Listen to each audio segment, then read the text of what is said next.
Fala pessoal, tudo bem? Sejam bem-vindos ao nosso primeiro episódio do DKF Cast. Estamos aqui com a nossa convidada, a Larissa. Ela é arquiteta, tem um escritório renomado em São Paulo. Ela desenvolve um trabalho sensacional e vai nos contar um pouco aqui de como é que funciona. Prazer, Larissa, seja bem-vinda. Obrigada, Felipe. Tudo bem? Tudo bem, e você? Tudo bem. A gente gostaria de conhecer um pouco da história de vocês, como começou a desenvolver aí o escritório, como é que surgiu essa ideia de arquitetura, já é uma demanda de família, como é que foi isso? O LM em si, né, que é a Larissa Moreno Arquitetura, eu comecei a empreender 100% nele a partir de 2023. Mas para chegar nessa decisão, eu tenho uma trajetória que começa lá em 2010. Em 2010 eu entrei na faculdade de arquitetura e já logo no primeiro semestre eu já comecei a trabalhar na área e venho trabalhando na área 2010, enfim. E até 2022 eu trabalhava para os outros, né? Eu trabalhava para as empresas e eu tinha um pensamento muito assim, eu não tenho ainda condições de trabalhar para mim. Foi adquirindo experiências, né? Fui. Através da empresa de terceiros. Eu fui trabalhando, eu comecei a trabalhar na área, fiquei 4 anos, quase 5, trabalhando com a minha família. A família do meu pai, eles são do ramo de imóveis há quase 40 anos. Então, eu fiquei 4 anos desses anos com eles. Marcenaria.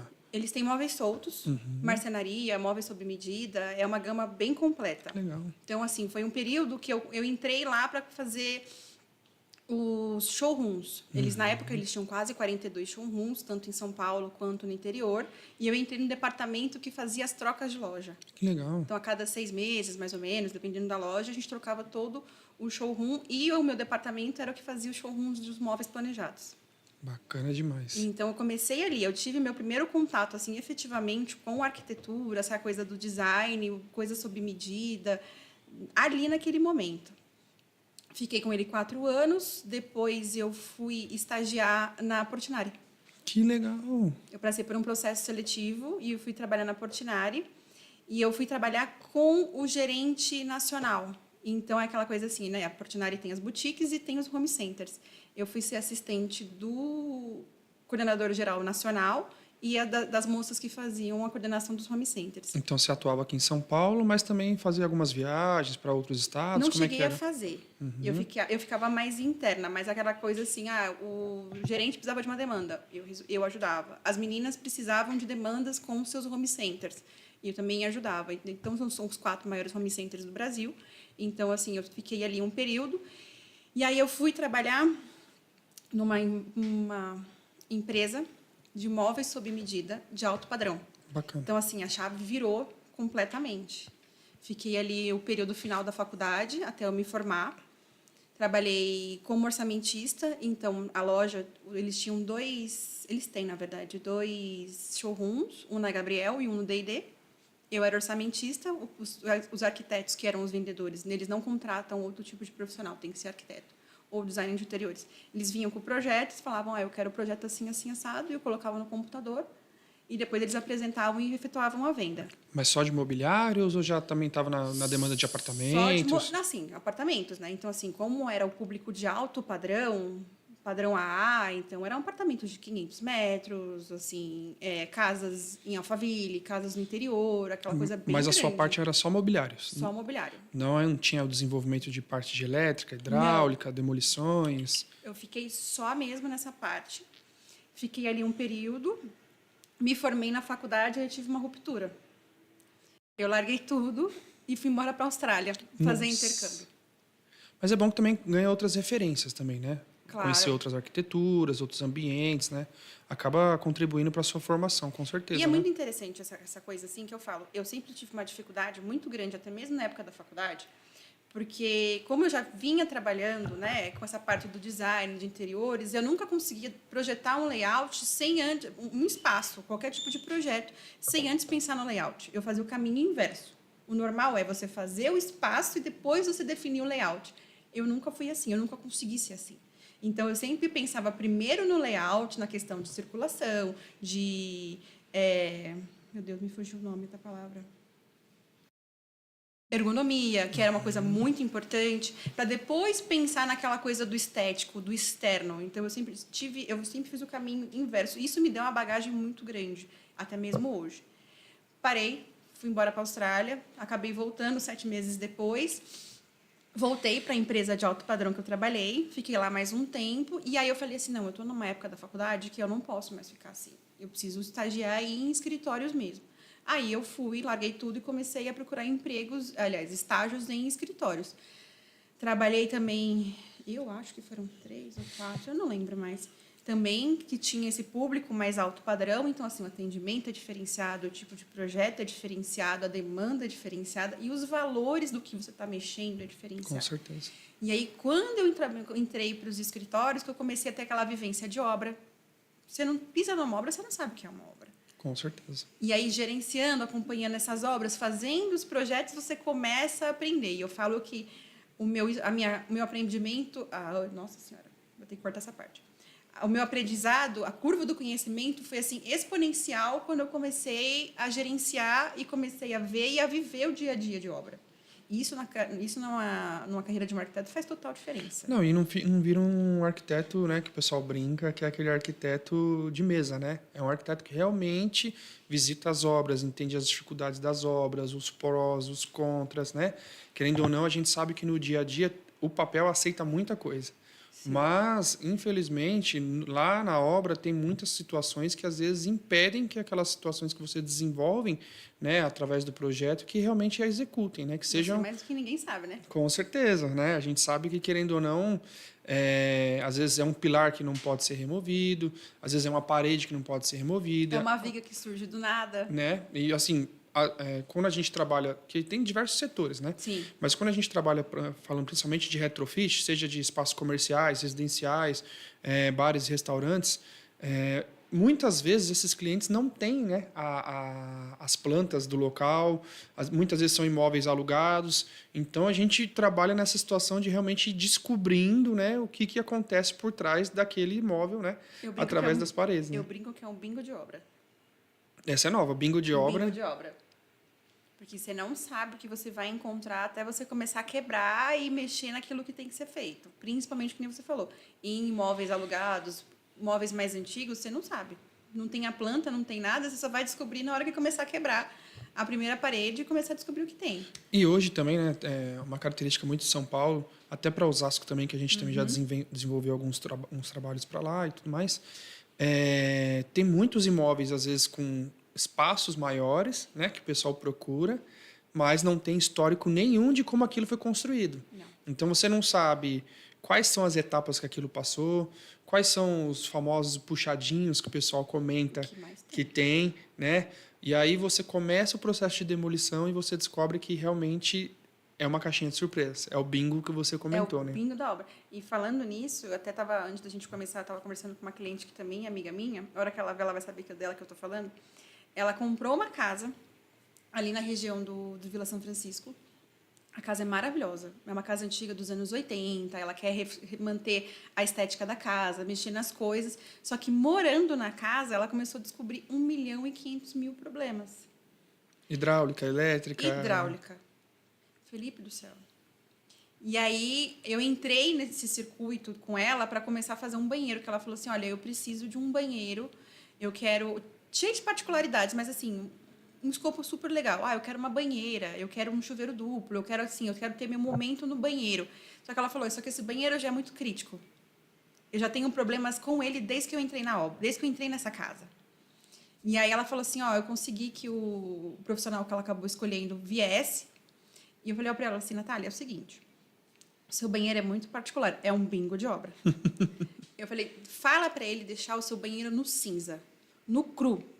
Porque aí a gente vai descobrir tudo que tem nessas paredes. Tipo de tubulações, forma que foi construído, desenvolvimento de elétrica, hidráulica, a parte de escoamento de esgoto, né? A gente consegue ter toda essa visão bem mais ampla, né? A partir da demolição. Exatamente. E graças a Deus, toda essa minha trajetória que eu tenho me deu muito esse conhecimento.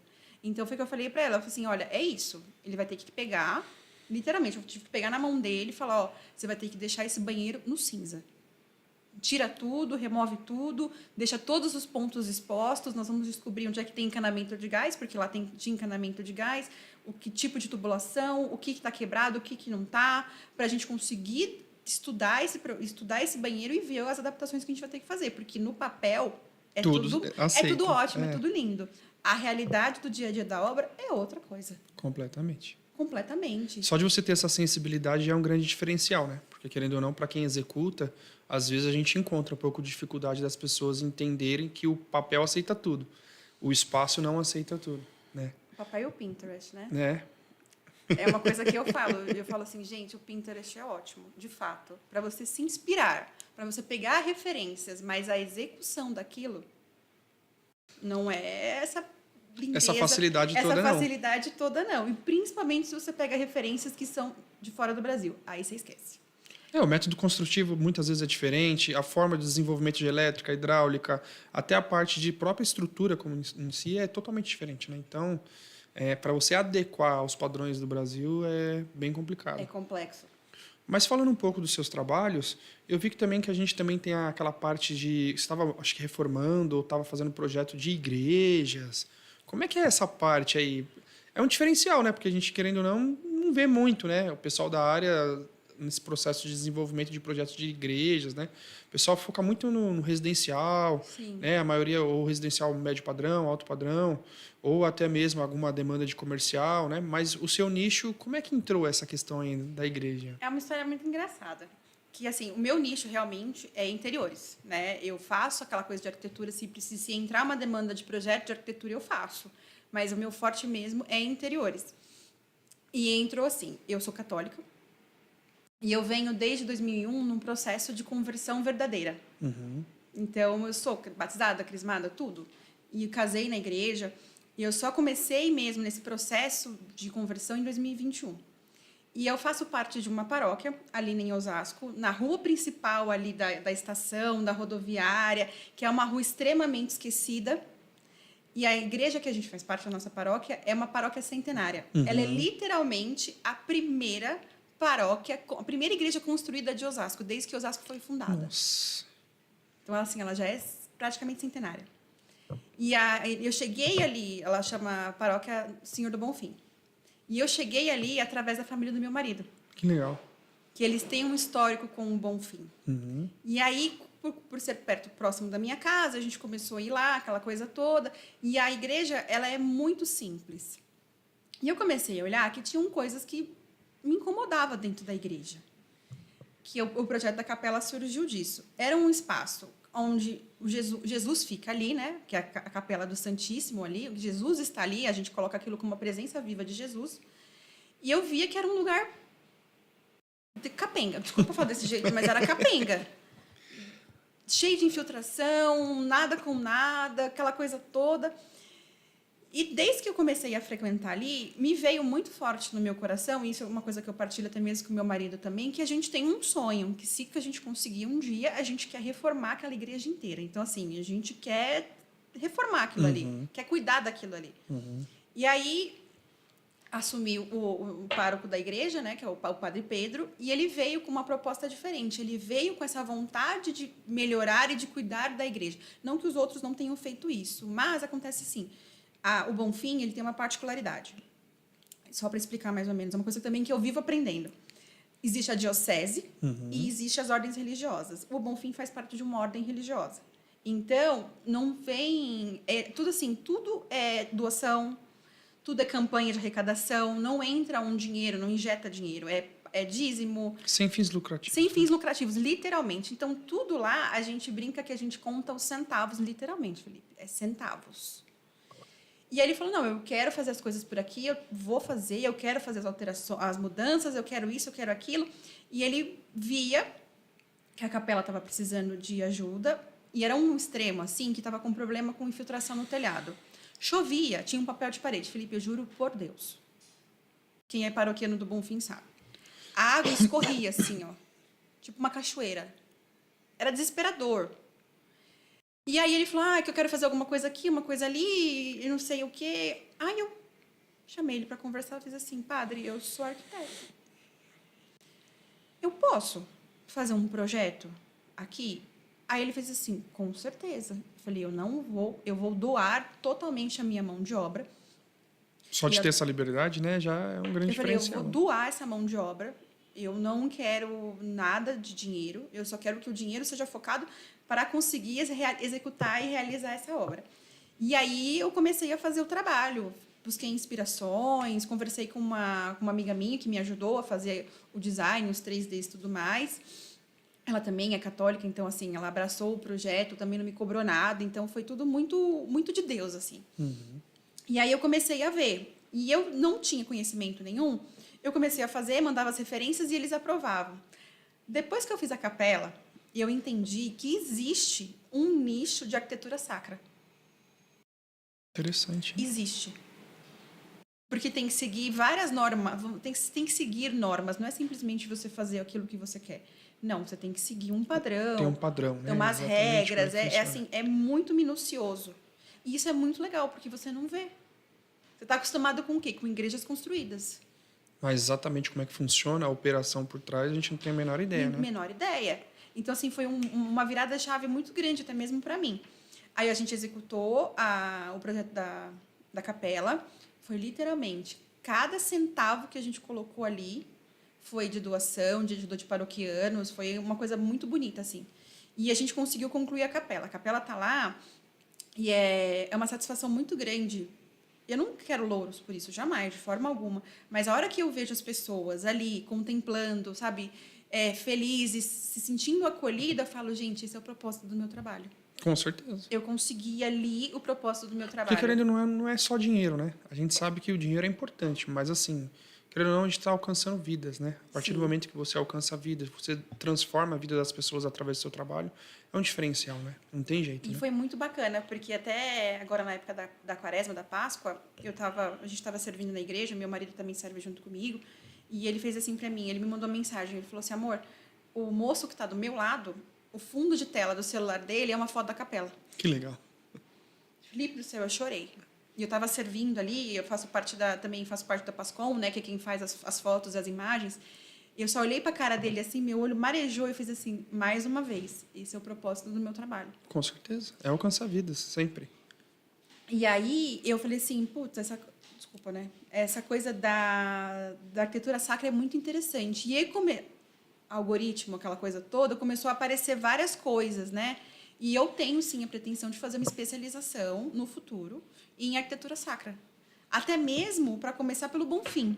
Porque eu falei, gente, agora eu comecei, agora eu não vou parar mais. E eu tenho o apoio também do pároco, né? A gente tem essa sinergia. Então, aqui é o que eu falei, aquilo que eu puder fazer por lá, eu vou fazer. E querendo ou não, pode ser um dos nichos de atendimento seu, né? Então, assim, tem a parte residencial, tem a parte agora de arquitetura sacra, tem a parte dos desenvolvimentos que você também vem fazendo em particular. Então, querendo ou não, é um novo nicho, né? Sim. E não é todo mundo que atende, né? Não. E assim, lógico que qualquer pessoa pode fazer, mas assim, se é de acordo com a tua fé, você tem um propósito maior, você tem um conhecimento maior. Então assim, é uma E coisa. você procura se desenvolver, né? Querendo ou não, a partir do momento que você acredita naquilo, no propósito daquilo, que vai alcançar outras vidas, você procura se desenvolver, né? E eu te juro assim, eu sou muito honesta, eu nem pensei. Quando eu falei, eu quero fazer, porque assim, nossa, tava muito feio, gente, tava muito feio. Falei, eu quero fazer porque para deixar bonito. E só que assim, a presença daquilo na vida das pessoas, aquilo que você falou, você alcança vidas. E o que eu falo, o ápice para mim, sinceramente, foi quando meu marido falou assim, amor, o cara do meu lado, o fundo de tela do celular dele é a capela. Eu fiz assim, gente, zerei a vida. Posso fazer assim, que Deus me dê essa graça de fazer um apartamento de, 500 não sei quanto, uma casa gigantesca. Eu acho que, lógico, tem a satisfação pessoal, né? Mas eu acho que nunca vai me dar satisfação tão grande quanto chegar e falar, putz, aquilo ali Olha o tamanho do é que o eu meu fiz. trabalho. É o meu trabalho. E eu falo pro meu pároco, eu falo, olha, aonde a gente conseguir, a gente vai. Porque eu falei, até o final da minha vida, eu pretendo, sinceramente falando, reformar a igreja inteira. Não, e assim, tem diversas profissões, né? Pessoas que salvam vidas, pessoas que... Enfim. Mas eu acho que a satisfação da nossa profissão, né? Você como arquiteto, eu como engenheiro, enfim, você passar pelos locais independente, porque São Paulo é muito grande, né? Sim. Então a gente faz trabalhos em várias regiões. Sim. Sul, Sudeste, Centro-Oeste, Norte, Grande São enfim, Paulo, toda a Grande São Paulo, interior, dependendo da situação. Uhum. Então, assim, às vezes você passar com a família ou passar com amigos, ó, tá vendo aquele estabelecimento ali? Tá vendo aquele prédio ali? Eu fiz um apartamento ali. Ah, eu fiz uma reforma comercial ali. Eu fiz uma igreja, no seu caso, eu fiz uma igreja naquele local ali. E ter esse objeto concreto, digamos assim, faz toda a diferença, né? Pra gente que é da área, sente esse prazer de mostrar para as pessoas, né? Ó, tá vendo como tá legal? Nossa, que bonito. É, foi a gente que Que fez. muitas vezes as pessoas nem sabem, né? Nosso trabalho, Felipe, é que nem você falou, você entra na parte de engenharia, na parte de obra, aquela coisa assim. Vamos ser sinceros, o nosso cliente não vai chegar e falar assim, ai, nossa, foi o fulano que fez essa parede, ai, o ciclano que fez isso. Não vai falar, né? Exatamente. Não vai falar. A gente fica com o portfólio do nosso trabalho porque a gente sabe que a gente fez aquilo. Mas ele não vai falar assim, ai, nossa, foi o fulano que fez aquilo, ai, foi o ciclano. Não. Ai, tá lindo, não tá? Tá, pois é, tá lindo. Então, assim, é exatamente isso. É muito gratificante, né? Você virar e falar assim, nossa, isso aqui foi eu que fiz, isso aqui fui eu. E se Deus quiser, vai continuar aumentando, Não, né? com certeza. Com certeza. Fui eu. E assim, até inclusive essa questão do podcast, tudo, o objetivo é que realmente as pessoas possam contar, né, as suas experiências, ver como é que é o dia a dia das obras, contar os prós, mas também tem os contras, né? A gente sabe que, querendo ou não, não é fácil, né? Acho que a parte do material é o mais fácil, mas a gestão de pessoas, acho que é a situação mais complicada, né? Querendo ou não, seja de profissionais que trabalham para a gente, ou às vezes até mesmo clientes que têm um pouco de dificuldade de entender, que é o que eu te falei, muitas vezes o papel aceita, mas o espaço que ele tem às vezes não aceita. Mas eu queria que você me contasse um pouquinho das suas experiências também, de coisas boas e coisas ruins referente às partes de execuções de obras. Eu vou retomar a minha trajetória. Então, quando eu comecei em 2018 trabalhar com isso e viver essa dinâmica de obra, em 2008 eu fui trabalhar num escritório que fazia conjuntos comerciais, mas também fazia um pouco de interiores. A dona do escritório, ela era formada na FAO, era uma pessoa assim, eu aprendi muito com ela. Ela tinha um senso assim muito bom, era aquela geração que desenhava em papel. E a gente sempre aprende, né? Querendo Claro. ou não, cada pessoa que passa na nossa trajetória, a gente aprende um pouco, sejam de coisas boas ou lições aprendidas, né? Exatamente. E aí foi aquela coisa assim, então eu estava muito permeando o interiores, propriamente dito, e o comercial. E aí, o lidar com a equipe de obra, que foi um ponto ápice, assim, para mim. Porque chegou, assim, aquele caso de aquilo que você é homem, eu sou mulher. E eu ir para a obra com essa minha carinha aqui, ninguém me dava bola. Aí eu falei assim, não, vou ter que dar um jeito. E eu sou, muito sinceramente, se os meus meninos estiverem assistindo, eles vão saber. Eu sempre entrei na obra, Felipe, com muita humildade. É Com fundamental, muito pé né? no chão e extremamente com educação. É fundamental, né? Acho que é o princípio básico para que a gente consiga gerir uma obra do começo ao fim, né? E não é marketing, eu não quero me sentir, muito pelo contrário, mas eu senti que ali eu tinha que ser quem eu sou, né? Então eu chegava, meninos, tudo bem? Bom dia. Vamos fazer isso, vamos fazer aquilo. Onde sempre tive um bom relacionamento com o pessoal de obra, sempre prezei por isso. Mas hoje você tem equipe própria, interna, do escritório, você contrata terceiros, como é que é? Tenho parceiros, né, Felipe? Não, sim, com certeza. Nós somos um deles. Mas, assim, internamente, até para o público conhecer, você também tem equipe interna? Como é que funciona a gestão? Eu tenho uma equipe interna de projetos, tudo mais. O escritório, vou chegar lá, beleza.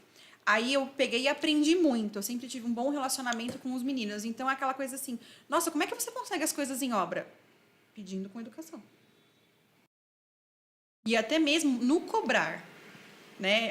Uma coisa que me incomoda muito é aquela coisa assim, você acha que só um pedreiro é chucro. Tudo bem.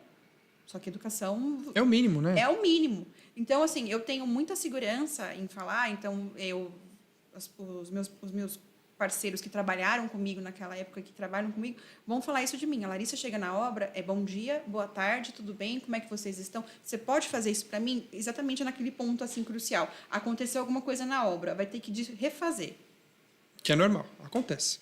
A gente sabe que existem inúmeros fatores que às vezes contribuem para que tenha essa refação, não tem jeito, né? E eu chegava e falava assim, gente, vem aqui, vamos conversar. Tem que refazer.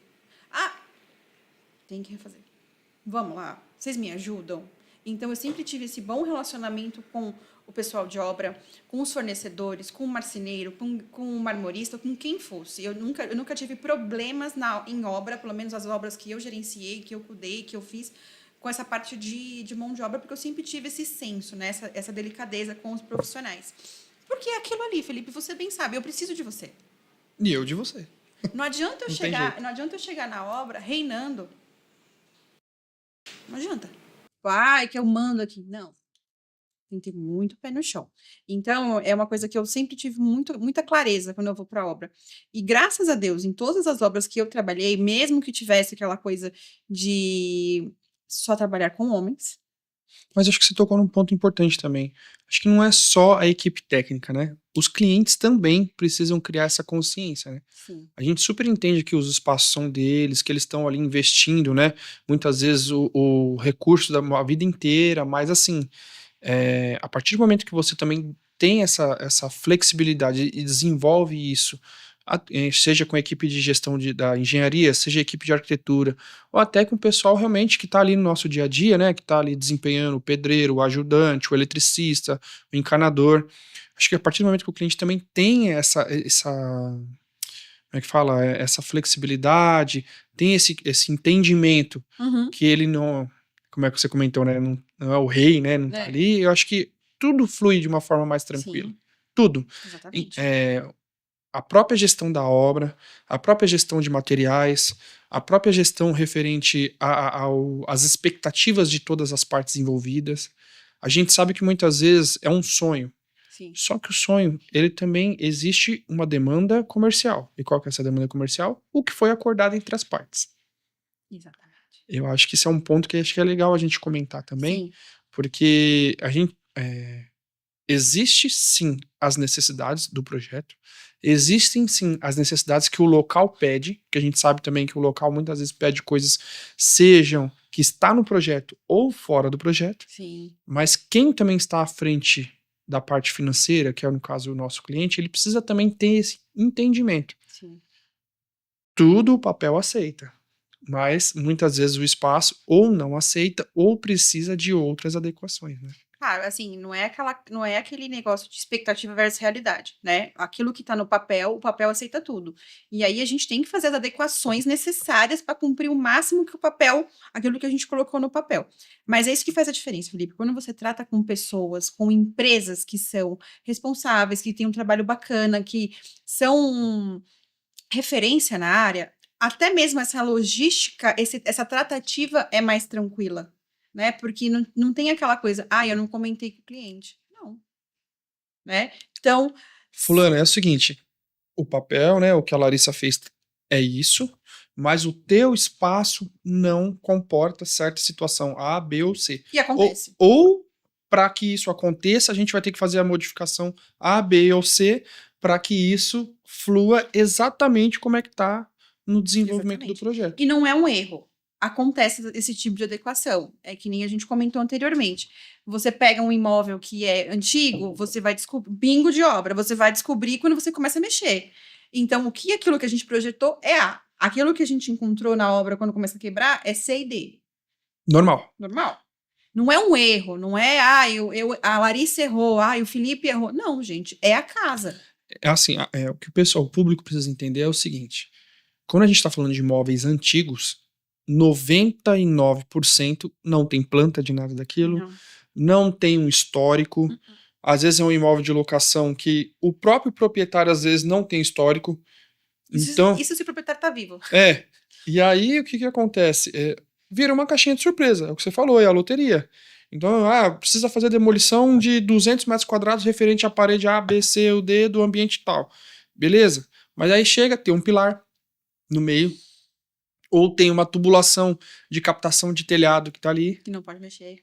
Ou às vezes a gente tem que passar uma tubulação e existe um pilar com uma tubulação interna dentro do pilar. Isso já aconteceu. E o cliente conseguir compreender que a gente não consegue fazer certas transformações, ou aquilo já existe e não foi a gente que fez, também é um desafio. E a gente não tem bola de cristal, gente. Não adianta você falar assim, a gente vai olhar e vai saber onde é que tem um pilar. A viga é uma coisa, você vê. É. Agora, um pilar você não sabe. Tubulação você não tem noção. A gente sabe mais ou menos assim. A gente entra no banheiro, Felipe e eu, a gente sabe aonde que a promada tá, onde que o cano desce. Agora, dependendo da situação, você não sabe. É literalmente, você vai descobrir na hora que você começa a quebrar. E aí, isso que você falou, essa tratativa que a gente tem desde o início, essa clareza, essa segurança que a gente passa para o cliente, é uma coisa boa. Porque se acontece qualquer percalço, o que acontece sempre, o nosso cliente, ele tem aquela coisa assim, eu já sabia. Eles me falaram. Fui orientado, fui né? orientado. Não é nada. Eu falo assim, eu sou muito sincera, até demais para os meus clientes, eles sabem. Eu não sou aquela arquiteta, e eu acho que você também não é, um engenheiro que fala assim para tudo. Não dá. É assim, muitas vezes a gente tem até um pouco de dificuldade, principalmente quem executa, né? Uhum. De o cliente entender que não dá para falar amém para tudo. Exatamente. Então, assim, eu quero tirar aquele pilar daquele ambiente. Meu amigo, seguinte, não dá. Não, pelo amor de Deus. Não, mas você faz um reforço ali, faz um reforço aqui, tal. Tá. Financeiramente, muitas vezes, não é viável. Você quer fazer? Vai te custar X. Não, pelo amor de Deus. Então, vamos fazer o seguinte, a gente adequa o projeto e aquele pilar ele vai ficar ali. Abraça, envolve ele com o espelho, aí ele some. Entendeu? O que eu falo é assim, a arquitetura e a engenharia, elas trabalham de mãos dadas. Graças a Deus. Então, quando existe uma integração bacana entre a arquiteta e o engenheiro que está tomando conta da obra, ou o dono da empreiteira, seja lá quem for que está desenvolvendo a situação, a coisa flui muito bem. Graças a Deus. Então, é o que a gente sempre oferece para os clientes. A gente vai fazer o projeto. Nós executamos o projeto também, mas a gente também executa para escritórios parceiros, como o da Larissa, Sim. como tantos outros que vocês vão estar vendo aqui também. Então, como é que funciona? Essa sinergia que é desenvolvida com o tempo é uma coisa que acaba sendo um diferencial. Claro. Não tem jeito. Porque, querendo ou não, assim, vamos supor, você nos indica ou indica os seus outros parceiros e o cliente vai e traz uma pessoa X de fora. Sim, acontece. Para que a coisa flua, existe uma situação e um esforço muito grande entre as partes para que a coisa flua. E muitas vezes, vamos falar que pelo menos aí, vamos ser honestos, uns 80% das vezes, não dá certo. Não. Entendeu? Porque você já vem com a sua bagagem, com a forma que você trabalha. Os seus prestadores de serviço, as empresas de engenharia, os empreiteiros já vêm no estilo que você trabalha. Com processos. Né? Os processos já são bem desenvolvidos e já existe essa sinergia entre as partes. A partir do momento que coloca um terceiro, Ai, dá até arrepio. E quando a gente também tem aquela demanda, assim, que eu acho que é até importante o público saber, que é o seguinte, o cliente fecha a obra parcial e às vezes algumas coisas que competem à obra para poder finalizar a obra, ele contrata terceiros. Aí existe uma empresa que está gerenciando aquela obra, uma empresa que está gerenciando todo o processo, e aí entra-se terceiros, os terceiros não se programam ou não estão na mesma expectativa ou na mesma capacidade técnica, bagunçam tudo que está acontecendo já, usam muitas vezes materiais da obra para executar os serviços, e aí gera uma série de situações. Eu queria que você comentasse um pouquinho também sobre isso. E aí, quando chega nesse ponto, queridos clientes, quem é a culpa? Esse é o ponto, né? Já aconteceu, isso acontece, gente. Foi que nem o Felipe falou, 80% acaba acontecendo e a gente tem que ter um jogo de cintura imenso para conseguir Gerenciar tudo isso? essa coisa toda. Mas, Felipe, assim, eu tento ao máximo das minhas obras, você sabe, indicar e fazer com os meus fornecedores homologados. DKF, eu tenho outros também, mas aquela coisa assim, eu sou muito honesta com o meu cliente. Eu falo assim, se você quer qualidade, se você quer execução, prazo, é esse aqui. É o Felipe, é DKF, ou é o outro fornecedor. Por que eu falo isso para eles? É diferente. Isso que as pessoas não entendem muitas vezes. Uma empresa como a sua, você está à frente dela. Você não foi na esquina escolher a pessoa que vai fazer a sua demolição. Exatamente. Você não foi na esquina, deu um anúncio, eu preciso de um gesseiro. É aí que está a diferença. É isso que eu falo para os meus clientes. Você lidar com uma empresa de engenharia, com um empreiteiro, é outra coisa. Você não vai precisar sair que nem louco.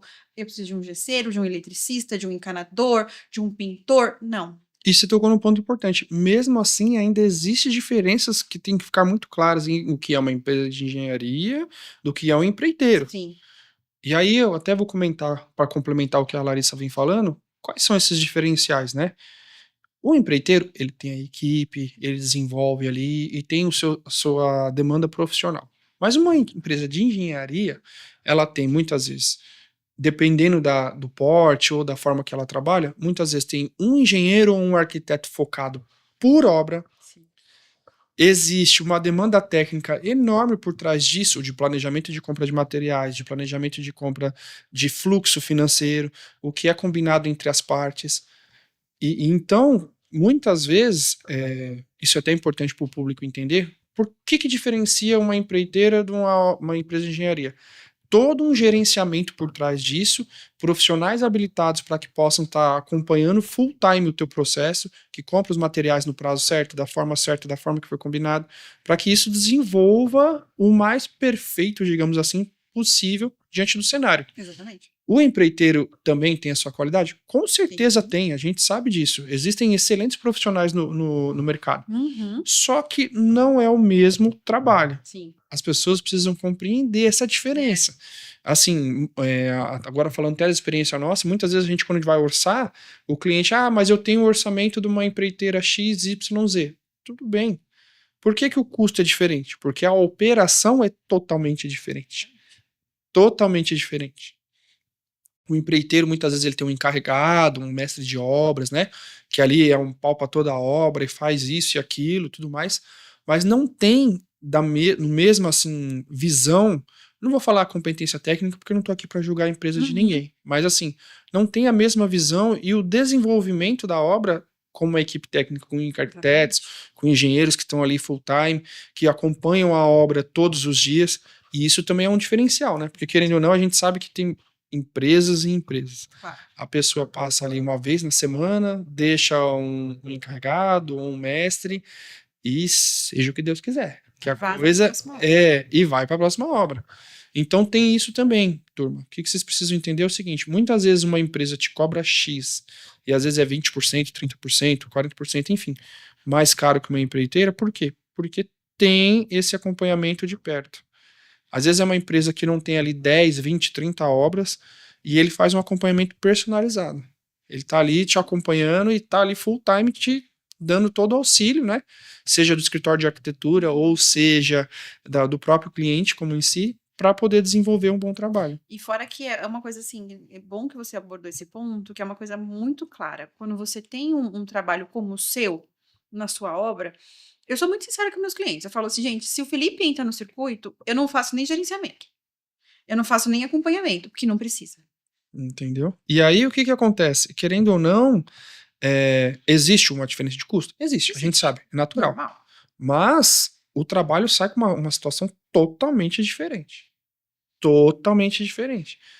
Então assim, pessoal, precisa existir essa cultura e o intuito, inclusive, do podcast é para que a gente consiga gradativamente trazer isso para vocês começarem a entender as diferenças que existem entre as necessidades, os bolsos, né, que a gente sabe também, querendo ou não, às vezes o cliente não tem, né, ali grana, digamos assim, para poder ter um gerenciamento mais específico, e que cada um comece a atender o nicho que lhe compete. Exatamente isso. Isso é muito bom que você falou. E é o que eu falei, né? Eu nem. Quando entra uma empresa como a sua no circuito, não tem nem cabimento eu gerenciar ou cobrar para o meu cliente para fazer isso. E também esse é outro diferencial. Quando existe uma empresa como a DKF com um escritório de arquitetura, além, tudo bem, né? Tem suas particularidades em relação ao orçamento. Normal, gente, acontece. Mas você, como cliente, você tem um diferencial muito grande. Você tem paz. Paz de espírito. Você vai deitar sua cabeça no travesseiro e você não vai estar preocupado, traumatizado. Meu Deus, a obra. Não. Porque o meu trabalho do Felipe é exatamente esse. É lidar com aquela coisa, aquela dinâmica de obra, resolver as situações e levar ao cliente aquilo que é necessário. O que não é, a gente não leva. E querendo ou não, o cliente também precisa entender que ele precisa deixar fluir, Sim. né? A obra precisa deixar fluir. A gente sabe que existem perfis e mercados, E faixa etárias e faixas etárias, Misericórdia. mas assim, o cliente que deixa fluir as coisas, a obra sai muito mais tranquila, É o cliente que confia. né? Agora, o cliente que às vezes está ali todos os dias, ou o cliente que às vezes quer acompanhar, cortou a parede, mas ali tem um caninho, entendeu? Muitas vezes dificulta o processo, né? Vamos ser honestos que dificulta, né? Assim, é desgastante. Acontece, gente. Foi que nem a gente tava falando. São faixa etária. É uma coisa que é muito interessante. Que são faixa etárias de clientes, né? Uhum. Acontece, é normal. Mas a gente também tem esse jogo de cintura, essa sinergia de entender, né? A gente faça. Mas é que nem o Felipe falou: uma coisa é o cliente que confia. Exatamente. E outra coisa é o cliente que confia, mas quer estar ali em cima para entender. Realmente, é outro tipo de trabalho. Mas no final dá tudo certo. E tem todo o direito. Sim, Vamos ser honestos que ambos o os dinheiro dois dele, né? têm todo o direito. Mas ele já contratou uma especificidade justamente para que ele não tenha esse trabalho. Exatamente. Então é o que você comentou. Se existe essa liberdade e essa confiança, flui muito bem, né? E rápido, né? Muitas vezes, dependendo da situação, flui bem mais rápido com a gente com acompanhamento full time. Claro, Né? com certeza. E isso faz total diferença, aquilo que você falou do sonho. Isso é uma coisa que eu sempre tive muito na minha cabeça. E isso é um fato, a gente lida com sonhos. Sonhos e expectativas. E a gente fica numa situação muito delicada que a gente fica equilibrando a balancinha para não transformar o sonho em pesadelo. E também tem a demanda de custos que você comentou, né? Exato. Muitas vezes o sonho, ele custa X. Mas a gente precisa criar e ter esse relacionamento aberto com o cliente para que ele vá nos sinalizando também, né? A gente consegue fazer esse sonho dentro de uma demanda X. Não é uma demanda Y. Então, é legal. Acho que, assim, a DKF também faz esse processo de projetos, a gente tem também os nossos arquitetos que desenvolvem, a gente também presta serviço para a Larissa e outros arquitetos e engenheiros de outras empresas, mas o relacionamento aberto, seja com a DKF ou com a Larissa, é fundamental. Eu quero criar um estúdio, tudo bem. O estúdio é de quantos metros, é em qual localidade, qual é a sua necessidade, qual é o budget que você espera do seu sonho. Precisa ter um papo aberto. Precisa muito ter essa clareza, nessas cartas na mesa, porque, gente, eu entendo, assim, nem todas essas pessoas entendem o que é o trabalho de um arquiteto. Eu enfrento isso, né? Eu sei como é que é isso, o que é o trabalho de um engenheiro. E quando muitas vezes você apresenta o valor do teu trabalho, eu passo por isso. Meu Deus. E tá tudo bem. E tá tudo bem, né? Faz parte do jogo, não tem jeito, né? Só que assim, eu preciso ser clara. Aí, beleza, a gente tá trabalhando. O cliente chega para mim que você falou, alinhamento de budget, de orçamento, né? Eu tenho tanto para gastar. Muitas vezes aquilo não cabe condiz dentro do teu sonho. Exatamente, é o que eu falo. Eu chego a ser até honesta demais. Eu falo, gente, vem aqui, vamos alinhar as expectativas. Vamos alinhar as expectativas. De uma forma muito tranquila, né? Fala, olha, o que você quer fazer é o que eu falo. As pessoas me perguntam, eu passo por isso com clientes. Quanto você acha que eu vou gastar na obra? Às vezes não tem um projeto feito, às vezes você nem conseguiu ainda visitar o espaço, não sabe as particularidades daquele imóvel, é normal. A gente sabe que passa isso todos os dias, né? Você fala assim, gente, não sei. Como que você não sabe? Não sabendo. E nem faço questão de saber, porque não compete a mim saber. Quem vai saber é o Felipe, quem vai saber... gente, não adianta, eu falo, não sei.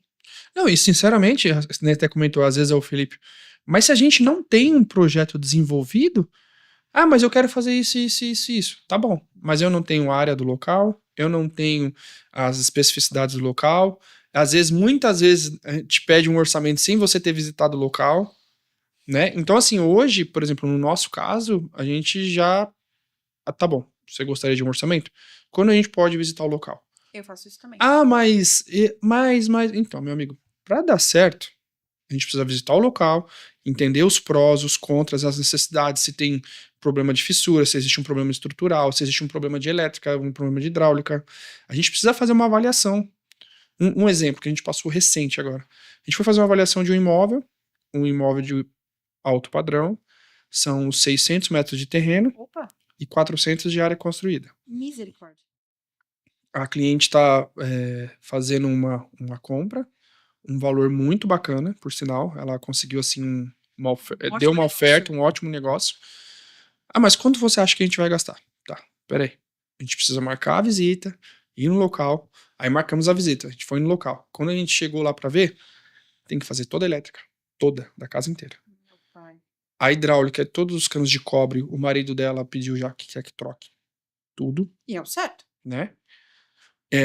A casa, ela fica no meio do terreno e existe jardim em volta da casa inteira. O que aconteceu? Quando foi construído na década de 80, que o imóvel é de 76, inclusive. Nossa, deve ser incrível. Não, é muito legal. Bem retrô mesmo. Quero fotos. E aí, o jardim pega toda a área em volta da casa. Só que não foi feito um trabalho de impermeabilização. E aí, o que acontece? Você vê que existe muitos pontos ali perto do jardim que tá com problema de infiltração. Por coincidência, a dona que tá comprando esse imóvel é dona de uma empresa do ramo de impermeabilização. Ó. E aí ela até brincou, falou, Felipe, impermeabilização não é problema. A gente fornece todos os materiais possíveis e imagináveis para que você faça todo o processo. Mas assim, é o que a gente estava comentando. O cliente deu a liberdade de você visitar o imóvel, você já foi apresentando os prós e os contras, as situações boas e ruins, e aí foi o que eu falei para ela. Falei, aqui no caso é uma tela em branco. Você tem liberdade de fazer o que você quiser. Exatamente. E pelo preço que você tá pagando no imóvel, então assim, entenda que isso aqui você pegou um baita negócio numa região muito bacana, então vamos fazer o certinho? Ela Sim. falou, qual que é o certinho? Eu falei, a gente vai desenvolver um projeto. A partir do momento que você pegar a chave do imóvel, a gente vai desenvolver um projeto em cima de todas as suas necessidades, as necessidades do seu esposo. Aí o marido dela gosta de charuto. Aí ele falou assim, ó, eu já quero o meu cantinho do charuto, você faça uma piscina pra mim, faz a minha área da churrasqueira, o que ela fizer aqui dentro... É com ela. É com ela. Você me deixando no meu cantinho lá com a minha piscina... Cantinho do guerreiro. E a minha churrasqueira ali, pra mim poder fumar meu charuto com meus amigos... É isso. E é isso. Mas é o quê? É o que a gente tá comentando. O cliente dando essa liberdade. O cliente tendo esse alinhamento e essa mente aberta para entender que ele tá comprando um imóvel antigo de 76, repetindo, é de 1976. É uma casa legal? É uma oferta excelente? Um espaço nem se fala? Mas é uma tela em branco. Então tem que trocar todos os revestimentos para poder modernizar a casa. Tem que fazer aberturas e fechamentos de vãos. Tem que trocar toda a elétrica, toda a hidráulica. Por exemplo, a casa colocaram insufilmes em todas as janelas. Então, assim, tem muitas áreas envidraçadas, mas colocaram insufilme. E aí a casa acabou se tornando escura, porque ficou muito fechado. E aí ele quer que tire todas aquelas janelas, todas aquelas áreas envidraçadas e modernize tudo. Então, o retrofit é bom, hein? acaba se tornando uma tela em branco, entendeu? E é isso que você falou, realmente tem que alinhar expectativas. Uma coisa que eu falo muito sério é que você pode comprar um estúdio. Um estúdio de 18 metros, 18 metros quadrados. A uma casa de 30 mil metros quadrados, entendeu? E você fala assim, eu tenho 100 mil para gastar na obra. Vamos alinhar essa expectativa? Que as pessoas falam, os clientes falam, quanto você acha que eu vou gastar? Eu falo, gente, você pode gastar de 50 a 1 milhão. Depende do que você quer colocar aqui dentro. E é um choque tão grande, tipo assim, como assim 50 a 1 milhão? Eu falei assim, exatamente, depende de tudo que você quer colocar dentro do seu espaço. E tá uma onda agora esse negócio dos estúdios, né? A gente tem recebido muitos orçamentos de estúdios de 18 metros, 24 metros, 30 metros. Assim, eu tenho medo.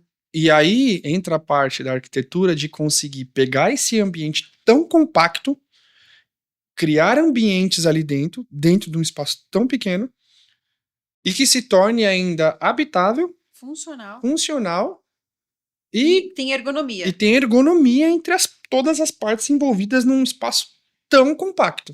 Eu te falo assim, que foi em 24 ou 25? 24, 25. Eu fiz 2 estúdios. Quantos metros? Um de 39 e um de 45. Que não é tão pequeno para a realidade agora de 2026. Porque a Exatamente. gente tem recebido orçamentos dos parceiros de 18 metros quadrados. Surreal. Tá, isso, detalhe, contando que já tem um banheiro ali dentro. Ah, graças a Deus. Graças a Deus. Já tem um banheiro ali dentro. E assim, você fala, cara, como é que uma pessoa, ou um casal, geralmente é um casal, né? Vai conseguir viver dentro de um espaço desse? E aí é o que eu ponho a bola para os arquitetos. Falo, gente, desenvolvam aí, tragam todo o conforto, ergonomia de tudo para que ele consiga habitar e habitar bem, né? Olha, e é de fritar cérebro, porque esses dois, ainda assim, o de 29, o de 39 era para uma moça, na minha faixa de idade mesmo, ela é solteira, e o de 45 era para um casal. E aí já é mais fácil. O de 45 você ainda tem 45 metros para um casal. E quando você pega um estúdio desse de 18 metros para um casal e ainda tem um pet às vezes? Então, esse casal de 45, eles tinham 3 gatos. Eu consegui fazer uma ilha. Juro. Nem eu falo, se eles estiverem assistindo, eles sabem de quem que eu tô falando. Nem eu acreditei. Eu falei, gente, eu coloquei uma ilha dentro de um apartamento de 45. Eu falei, gente, não é possível. E ali eu falo que esse projeto eu tenho muito na minha cabeça, porque eu falei, gente, nem eu acreditei no que eu consegui fazer. Porque, literalmente, cada pedacinho, cada milímetro, cada centímetro eu aproveitei. Então, a armazenagem da coisa ficou surreal. Assim, falei, gente, nem eu acredito que eu fiz isso aqui. Falei, depois que eu consegui fazer um apartamento de 45 com uma ilha, eu consigo fazer qualquer coisa. Mas é aquilo que você falou, a degradação tá muito grande. Pô, 18 metros quadrados. O que é 18 metros quadrados, gente? É surreal. Eu fico. Vou ser bem sincera, eu fico preocupado com essa tendência que tá vindo. E assim, se você parar pra pensar, o custo do metro quadrado tá elevando muito, dependendo das áreas centrais, e os móveis cada vez menores. Cada vez menores. Mas, Lara, deixa eu te falar, pra gente ir pousando o avião, como é que tá a sua perspectiva agora pra 2026? Ano de eleição, tantos feriados, como é que tá aí a perspectiva pra vocês, pro escritório? Eu vou ser muito sincera, eu não quero me gabar, nem muito pelo contrário, assim. Como eu falei, eu comecei a me dedicar a 100% ao LM, né, o que eu chamo carinhosamente de LM, mas a Larissa Moreno Arquitetura, a partir de 23, que foi uma decisão muito, muito pensada, e eu falei, não, eu quero empreender, eu vou trabalhar para mim mesma e começar do zero. Só que eu hoje, eu tenho 15 anos de carreira. Tenho 10 de formada. Então, assim, eu tinha uma crença que eu falava, não, eu preciso trabalhar muito para os outros para depois trabalhar para mim. E não é bem assim. E não é bem assim. E foi uma virada de chave tão grande que eu falei assim, eu vou. Conversei com meu marido, falei assim, você me apoia? Ele falou assim, 100%. Então, vamos embora. E eu comecei do zero, Felipe. Então, assim, 23 foi um ano suado, mas eu consegui. 24 foi um ano muito bom de trabalho. 25 foi complexo. Foi um ano, assim, que eu suei bastante. 26, apesar de todos os percalços, assim, ano de eleição, Copa do Mundo, janeiro, fevereiro, carnaval, IPTU também, né? IPVA, seguro, aquela coisa toda, né? Que a gente, todo mundo começa apertado. Com certeza.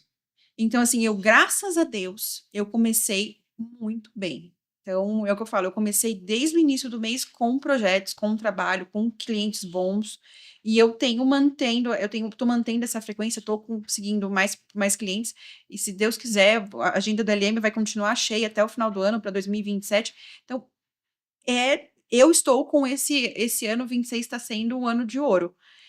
E a gente tá com grandes projetos, né? Graças a Deus. A DKF tá orçando para você alguns projetos bacanas. Tá. E eu vou te falar, eu acho que tem tudo para 2026 fechar com chave de ouro para vocês, se viu? Deus quiser. Para nós, né? Para nós. Eu peço isso muito a Deus. Eu falo, olha, Senhor, bora lá, me capacita sua filha. Capacita sua filha que o resto a gente dá um jeito. E tá sendo assim. E para vocês? Pra gente também tá sendo um ano bom. A gente tem feito bastante orçamentos, finalizando algumas coisas. E é isso. Eu acho que 2026, mesmo com todas as dificuldades e todos os desafios, a gente sabe que não são poucos, né? Até por todo esse cenário político, enfim, tudo que vem acontecendo. Eu acho que a partir do momento que a gente fortalece e valoriza as parcerias, tudo tende a fluir muito bem. Isso é verdade. E é uma coisa que eu também falo para meus clientes. Eu falo assim, gente, eu indico os fornecedores que já são homologados. E a diferença está nisso. Eu indico aquilo que eu confio, que eu coloco a minha mão no fogo e que eu posso cobrar. Pode cobrar. Que eu posso cobrar. Então eu falo assim, essa tá a diferença. Se você faz... Felipe, eu tenho a liberdade, eu tenho a parceria de chegar e falar, Felipe, é isso. Com certeza. É diferente de outros, que nem a gente falou, dos 80% que fecha com... Não que isso seja errado, gente, isso acontece. Eu não tenho aquele pulso de virar e chamar pra... Não dá. Não dá. Não dá. Eu falo assim, olha, eu deixo bem claro. O trabalho que o Felipe, que a DKF entrega, é esse. Te custa X. Te custa X. Mas se você quer fechar com Y, assim, não tem nada a ver uma situação com a outra. E eu falo assim, você fazer um projeto, você fazer uma obra com a DKF é você, cliente, é sério isso.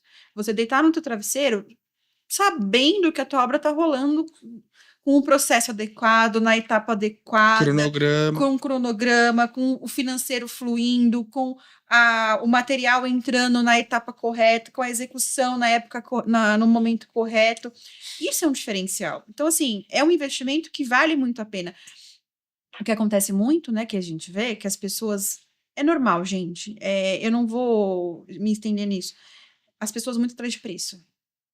E o preço... É o mal do brasileiro. É o mal do brasileiro.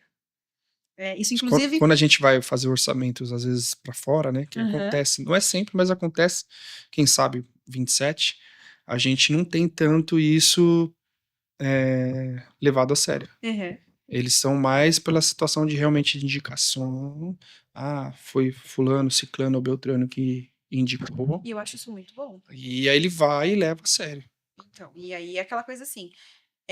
até tem, né? A gente vê na internet, né? Essa coisa dos blogueiros, dos influencers que passam por obras.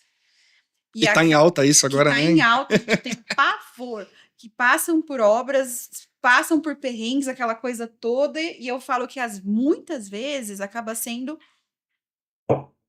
um serviço negativo. Né? E é uma coisa que eu deixo muito clara para os meus clientes, assim, se você vai atrás de preço, não procure qualidade. Não procure qualidade. E tenha em mente que o seu sonho pode virar um pesadelo. Exatamente. Né? O seu sonho pode muito virar um pesadelo por conta de preço. Então, assim, o que vale a pena? A tua paz, né? Ou aquela coisa do... Então, enfim, né? Mas é isso, acho que é isso. Ô, Lari, acho que é só o nosso primeiro programa, né? Vamos ver se a gente marca outras oportunidades. Quando quiser. Gostaria de agradecer a todos que estão nos assistindo. E é isso. Obrigada, gente. Muito obrigado, pessoal. Nosso primeiro episódio do DKF Cast.